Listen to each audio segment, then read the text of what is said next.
നിങ്ങളെ വിളിച്ചപ്പോൾ ഏകപ്രത്യാശയ്ക്കായി നിങ്ങളെ വിളിച്ചതുപോലെ ശരീരം ഒന്ന്, ആത്മാവ് ഒന്ന്, കർത്താവ് ഒരുവൻ, വിശ്വാസം ഒന്ന്, സ്നാനമൊന്ന്, എല്ലാവർക്കും മീതെയുള്ളവനും എല്ലാവരിലും കൂടി വ്യാപരിക്കുന്നവനും എല്ലാവരിലും ഇരിക്കുന്നവനുമായി എല്ലാവർക്കും ദൈവവും പിതാവുമായവൻ ഒരുവൻ. ഇതിനു മുമ്പും ഈ ഒരു വേദഭാഗത്തെ ആസ്പദമാക്കി ഞാൻ അല്പമായി പലതും പറഞ്ഞിട്ടുള്ളതാണ്. ഞാൻ ഈ സഭയിൽ ഏറ്റവും കൂടുതൽ സംസാരിച്ചിട്ടുള്ളത് ദൈവമക്കൾ തമ്മിലുള്ള സ്നേഹത്തെക്കുറിച്ചും ഐക്യത്തെക്കുറിച്ചും ഒക്കെയാണ് എന്നുള്ളത് നിങ്ങൾക്കറിയാമല്ലോ. എന്നാൽ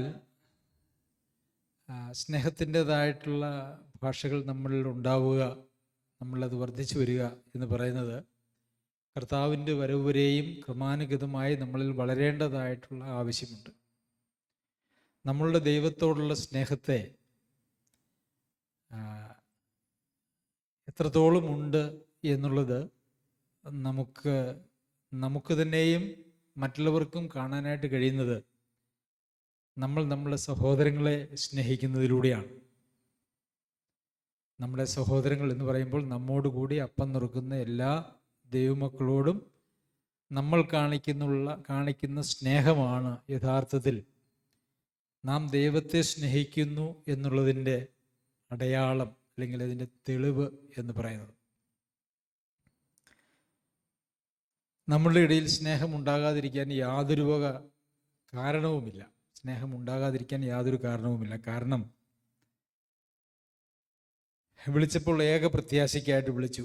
അപ്പോൾ എല്ലാവർക്കും എത്തിച്ചേരപ്പെടേണ്ടതായിട്ടുള്ള സ്ഥലം ഒന്നാണ്. നമ്മളെല്ലാവരും ഒരു സ്ഥലത്തേക്കുള്ള യാത്രയിലാണ്. ശരീരമൊന്ന്, നമ്മളെല്ലാവരും ഒരു ശരീരത്തിലെ അവയവങ്ങളാണ്, ഒറ്റ ശരീരമാണ്. നമ്മൾ പല ആളുകളല്ല, ഒറ്റ ശരീരമാണ്. കർത്താവ് ഒരുവൻ, നമ്മളുടെ എല്ലാവരുടെയും യജമാനൻ ഒരാളാണ്. നമ്മളാരും രണ്ട് യജമാനന്മാരുടെ കീഴിലുള്ളവരല്ല. അങ്ങനെ ആയിരിക്കണം. വിശ്വാസമൊന്ന്, നമ്മളുടെ എല്ലാവരുടെയും വിശ്വാസം ഒന്നാണ്. സ്നാനമൊന്ന്, നാം എല്ലാവരും ഏൽക്കുന്ന സ്നാനം ഒന്നാണ്. എല്ലാവർക്കും മീതെയുള്ളവനും എല്ലാവരിലും കൂടി വ്യാപരിക്കുന്നവനും എല്ലാവരിലും ഇരിക്കുന്നവനുമായി എല്ലാവർക്കും ദൈവവും പിതാവുമായവൻ ഒരുവൻ. ഇത്രയേറെ ഏകത്വമുള്ള ഏതെങ്കിലും ഒരു പ്രസ്ഥാനം ലോകത്തുണ്ടോ? ഉണ്ടോ? ഇല്ല. ഇത്രയേറെ കാര്യങ്ങൾ നമുക്ക് പൊതുവായിട്ടുള്ളപ്പോൾ നമ്മളിൽ ഒരു ഭിന്നത ഉണ്ടാകുക എന്ന് പറയുന്നത് വളരെ പ്രയാസമാണ്. എന്നാൽ ഭിന്നപക്ഷങ്ങളും ഉണ്ടാകേണ്ടത് അല്ലേ? ഉണ്ടാക്കുന്നവന് അയ്യോ കഷ്ടം. നിങ്ങൾ കൊള്ളാവുന്നവർ തിരിച്ചറിയേണ്ടതിന് ഭിന്നപക്ഷങ്ങളും ഉണ്ടാകേണ്ടത്. അപ്പോൾ ഇവിടെ പൗലോസ് അപ്പോസ്തലൻ എഫെസ്യർക്ക് ലേഖനം എഴുതുമ്പോൾ നിങ്ങളെ വിളിച്ചിരിക്കുന്ന വിളിക്ക് യോഗ്യമാകും വണ്ണം. അപ്പം നിങ്ങളുടെ മേലൊരു വിളിയുണ്ട്. ആ വിളിക്ക് ചില യോഗ്യതകളുണ്ട്. എന്താണ് ആ യോഗ്യത എന്ന് പറയുന്നത്? പൂർണ്ണ വിനയത്തോടും സൗമ്യതയോടും ദീർഘക്ഷമയോടും കൂടെ നടക്കുകയും സ്നേഹത്തിൽ അന്യോന്യം പൊറുക്കുകയും ആത്മാവിൻ്റെ ഐക്യത സമാധാന ബന്ധത്തിൽ കാപ്പാൻ ശ്രമിക്കുകയും ചെയ്യുവിൻ. ഇതാണ് ആ വിളിയുടെ യോഗ്യത എന്ന് പറയുന്നത്.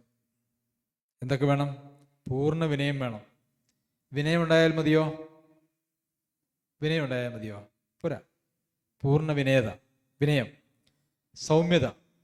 അപ്പോൾ അത് സൗമ്യത, പൂർണ്ണത വേണ്ടേ എന്ന് ചോദിച്ചാൽ പൂർണ്ണ വിനയത്തോടും സൗമ്യതയോടും ദീർഘക്ഷമയോടും കൂടെ എന്ന് പറയുമ്പോൾ ആ പൂർണ്ണ എന്ന് പറയുന്നത് ആ മൂന്ന് വാക്കുകൾക്കും ബാധകമാണ്.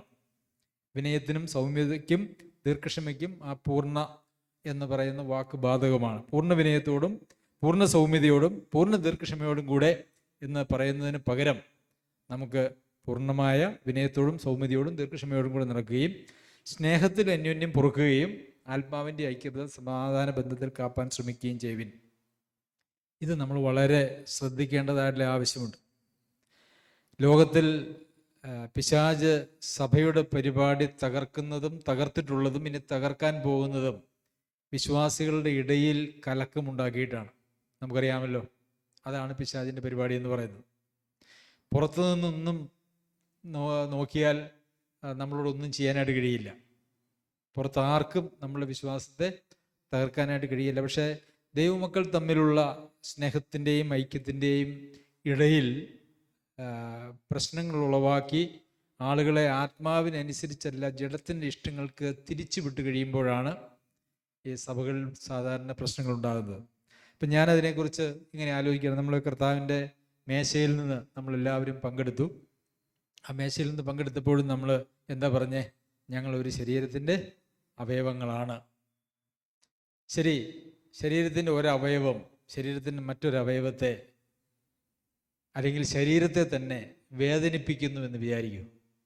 ഇപ്പം എൻ്റെ ഈ വലത്തെ കൈ കൊണ്ട് ഞാനൊരു കത്തിയെടുത്ത് എൻ്റെ ശരീരത്തിലേക്ക് ആഞ്ഞു കുത്തുന്നു. ആരായിരിക്കും അങ്ങനെയുള്ള ഒരാൾ?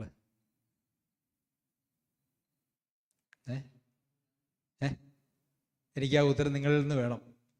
മൈക്ക് എടുത്തിട്ട് പറയണം, എന്നാലേ ഓൺലൈനിലുള്ളവർക്ക് കേൾക്കാൻ പറ്റുള്ളൂ. സ്വന്തം ശരീരത്തെ പീഡിപ്പിക്കുന്ന, വേദനിപ്പിക്കുന്ന, ഉപദ്രവിക്കുന്ന ആളുകൾ ആരാ? ഭൂതഗ്രസ്തം എന്ന് പറഞ്ഞ ഒരു ആൻസർ കിട്ടി. പിന്നെ മൈക്കിൽ പറയണം. ഒന്നുമില്ലേ? ഭ്രാന്തർ അല്ലേ? ഭൂതഗ്രസ്തരും ഭ്രാന്തരും ഏകദേശം ഒരേപോലെ പ്രവർത്തിക്കുന്ന ആളുകളാണ്. അപ്പോൾ നമ്മുടെ സഹോദരങ്ങൾക്കെതിരെ നമ്മൾ അങ്ങനെ വേദനിപ്പിക്കുന്നു, അതിൽ നമ്മൾ സന്തോഷം കണ്ടെത്തുന്നു എന്ന് വന്നാൽ നമ്മൾ ആത്മീയമായിട്ട് അതിനെ പറഞ്ഞാൽ നമ്മൾ ഭ്രാന്ത് പിടിച്ച ആളുകൾ എന്ന് പറയേണ്ടി വരും. ശരിയാണോ? അല്ലേ? ഭ്രാന്തന്മാർക്ക് മാത്രമേ സ്വന്തം ശരീരത്തെ വേദനിപ്പിക്കാനായിട്ടും പീഡിപ്പിക്കാനായിട്ടും കഴിയുള്ളൂ. ഞാൻ കഴിഞ്ഞ ചില ദിവസങ്ങളായി യഥാർത്ഥത്തിൽ മനസ്സിൽ ഭാരവും ദുഃഖവും ഒക്കെ ആയിട്ട് ഈ കാര്യത്തിൽ നടക്കുന്ന ഒരാളാണ്. ഇത്രയേറെ ദൈവവചനം കേട്ടിട്ടും നമ്മളിൽ സ്നേഹമില്ലാതിരിക്കുകയും നമ്മൾ നമ്മളെ തന്നെ പരസ്യമായും രഹസ്യമായും ഒക്കെ വേദനിപ്പിക്കുകയും ഒക്കെ ചെയ്യുന്നവരാണോ എന്നുള്ളൊരു ഭയം എൻ്റെ ഉള്ളിലുണ്ടായി. അങ്ങനെയാണെങ്കിൽ നമ്മൾ ഭ്രാന്തന്മാർക്ക് തുല്യമാണ്, അല്ലേ? ആരും സ്വന്തം ശരീരത്തെ അങ്ങനെ വേദനിപ്പിക്കില്ല. സ്വന്തം ശരീരത്തെ വേദനിപ്പിക്കാനായിട്ട് സാധിക്കുകയുമില്ല. പിന്നെ നമ്മുടെ ജീവിതത്തിൽ അങ്ങനെയുള്ള അബദ്ധങ്ങളൊക്കെ വന്നു പോകാനായിട്ടുള്ള സാധ്യതകളുണ്ട് എന്നുള്ളതൊരു യാഥാർത്ഥ്യമാണ്. എന്നാൽ അതിനെക്കുറിച്ച് അങ്ങനെ ഉണ്ടെങ്കിൽ അതിനെക്കുറിച്ച് മനസ്സാന്തരപ്പെടുക എന്നുള്ളതല്ലാതെ, യഥാസ്ഥാനപ്പെടുക എന്നുള്ളതല്ലാതെ നമുക്ക് അതിന് പരിഹാരമില്ല. പ്രിയമുള്ളവരെ, സഹോദരനെ നിസ്സാര എന്ന് വിളിച്ചാൽ, അല്ലേ, നമ്മൾ എപ്പോഴും കേൾക്കാറുള്ളൊരു വാക്കാണ്. മൂഢ എന്ന് വിളിച്ചാൽ ഈ പറഞ്ഞ പോലെ നമ്മുടെ സ്വന്തം അവയവങ്ങളെ പീഡിപ്പിക്കുന്നതെന്ന് മാത്രമല്ല, ക്രിസ്തുവിൻ്റെ ശരീരത്തെ പീഡിപ്പിക്കുന്നു എന്നുകൂടിയാണ് അതിൻ്റെ അർത്ഥം. ഇന്ന് നമുക്ക് പരിചയമുള്ള സഭകളിലെല്ലാം ഇങ്ങനെ ആളുകൾ എപ്പോഴും അങ്ങോട്ടും ഇങ്ങോട്ടും ദൂഷണവും അതും ഇതും ഒക്കെ പറഞ്ഞ് നടക്കുന്ന ഒരു രീതിയാണ് നമ്മൾ കണ്ട് ശീലിച്ചിരിക്കുന്നത്. നമ്മുടെ വീട്ടിലും ഒരുപക്ഷെ നമ്മുടെ അയൽവക്കത്തും നമ്മളുടെ ജോലി സ്ഥലത്തും ഒക്കെ ആളുകൾ മിക്കവാറും പറയുന്നത് മറ്റുള്ളവരുടെ ദോഷങ്ങളാണ്. മറ്റുള്ളവരുടെ ദോഷങ്ങൾ പറയുന്നതും അത് കേൾക്കുന്നതും, അതല്ലെങ്കിൽ അങ്ങനെ ആരെക്കുറിച്ചും ഒന്നും പറയാനില്ലെങ്കിൽ രണ്ട് ആളുകൾ തമ്മിലിരുന്നാൽ പിന്നെ അവർക്ക് പറയാനായിട്ടുള്ളത് ആത്മീയ കാര്യങ്ങളാണ്, അല്ലേ? ഇത് രണ്ടും ഇല്ലെങ്കിൽ പിന്നെ സാധാരണ വർത്തമാനം പറയാൻ ആളുകൾക്ക് വിഷയമില്ല. ആരെക്കുറിച്ച് ഒരു ദോഷവും പറയാനായിട്ട് നമ്മളില്ല എന്ന് തീരുമാനിച്ചാൽ പലപ്പോഴും ആളുകൾക്ക് സംസാരിക്കാൻ വളരെ വിഷയം കുറവാണ്. ആത്മീയ കാര്യങ്ങളെക്കുറിച്ച് പറയാൻ പൊതുവെ ആളുകൾക്ക് താല്പര്യമില്ല. നമ്മുടെ കാര്യത്തെക്കുറിച്ചല്ല ഞാൻ പറയുന്നത്, പൊതുവിലുള്ള കാര്യത്തെക്കുറിച്ചാണ്. അങ്ങനെ ആത്മീയ കാര്യത്തെക്കുറിച്ച് പറയാൻ താല്പര്യമില്ല, പിന്നെ ആരെക്കുറിച്ചും പറയാനായിട്ട് നമ്മൾ നിൽക്കുന്നുമില്ല എങ്കിൽ അതിൻ്റെ അർത്ഥം എന്താ? അതിൻ്റെ അർത്ഥം അധികം വർത്തമാനം പറയാനില്ലെന്നാണ്. ഇനി ഒരു അവയവം മറ്റൊരു അവയവത്തെ വെട്ടിക്കീറുന്നത് കണ്ടുകൊണ്ടും കേട്ടുകൊണ്ടും ഒരാൾക്ക് നിൽക്കാൻ പറ്റുമോ? അതുമില്ല. ഒരവയവം വേറൊരു അവയവത്തെ വേദനിപ്പിക്കുന്നത് കണ്ടുകൊണ്ടും കേട്ടുകൊണ്ടും നിൽക്കാനും ആളുകൾക്ക് പറ്റില്ല. അപ്പോൾ ആരെങ്കിലും അങ്ങനെ ഒരുപക്ഷെ അവിവേകം കൊണ്ടോ പരിജ്ഞാനക്കുറവ് കൊണ്ടോ അല്ല എങ്കിൽ ഒരു പിന്മാറ്റം കൊണ്ടോ ആരെങ്കിലും വേദനിപ്പിക്കുന്നതായിട്ട് ശ്രദ്ധിച്ചാൽ അവരെ അതിൽ നിന്ന് പിന്തിരിപ്പിക്കേണ്ടത് ആവശ്യമാണ്.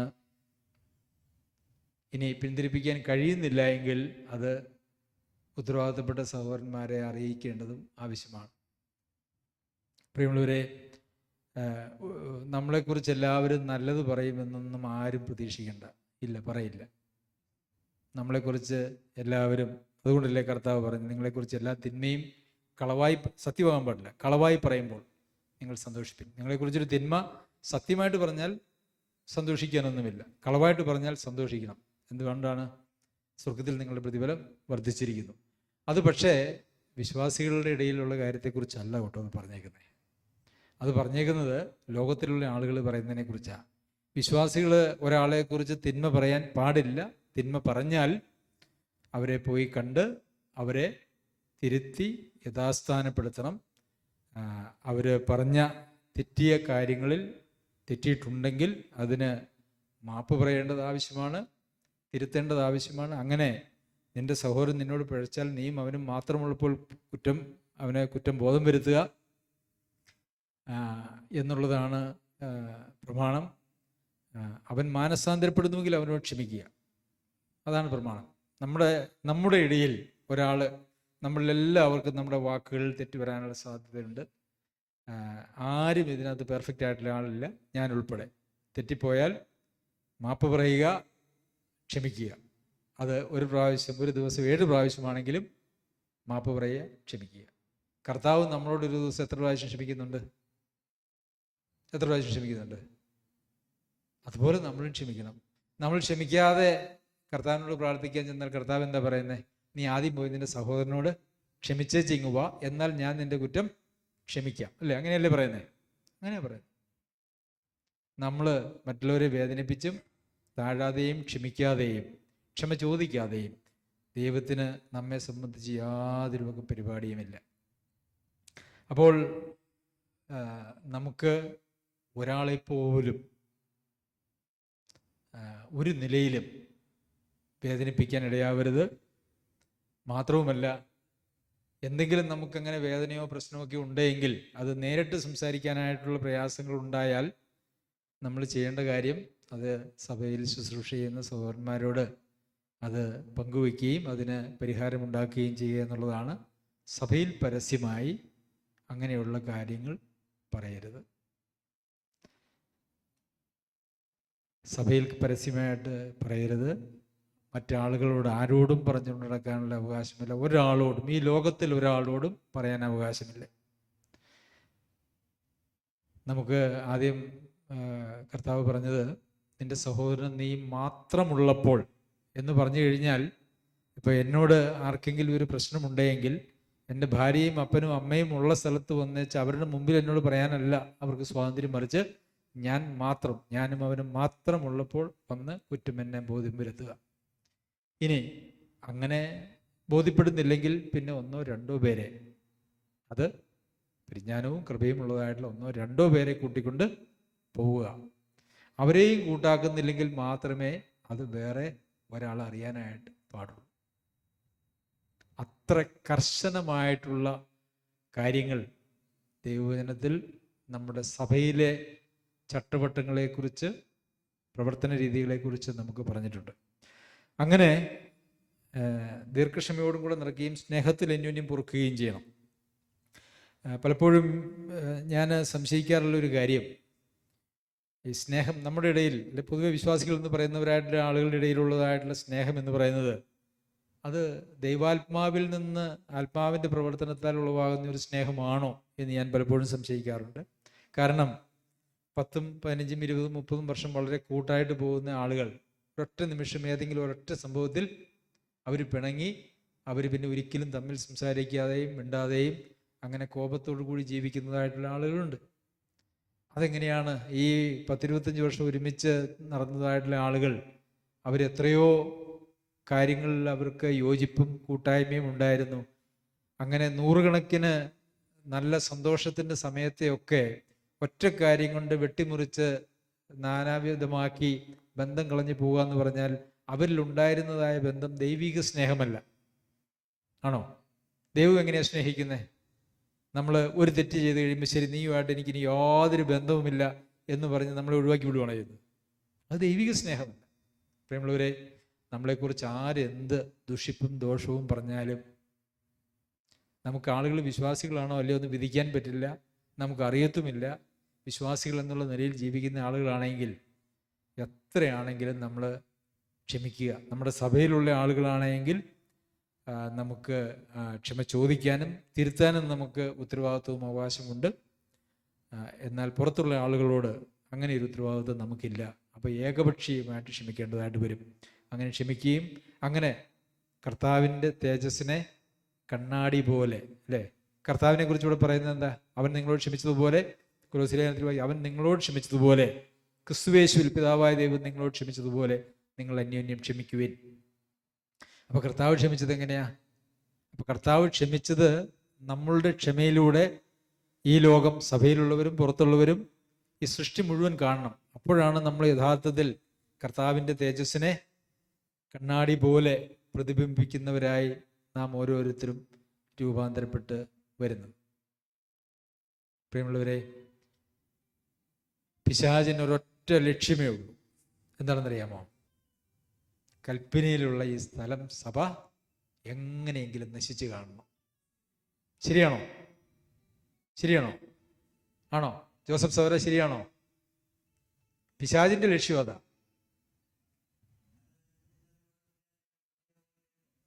പിന്നെ സഭയെക്കുറിച്ച് കർത്താവ് പറഞ്ഞിട്ട് തൊട്ടടുത്ത് പറഞ്ഞ കാര്യം പാതാള ഗോപുരങ്ങൾ അതിന് ജയിക്കുകയില്ലെന്ന്. അതിൻ്റെ അർത്ഥം ഞാൻ സഭ ആരംഭിക്കുവാനായിട്ട് പോകുന്നു, അന്ന് മുതൽ പാതാള ഗോപുരങ്ങൾ അതിനെതിരെ പ്രവർത്തിക്കും.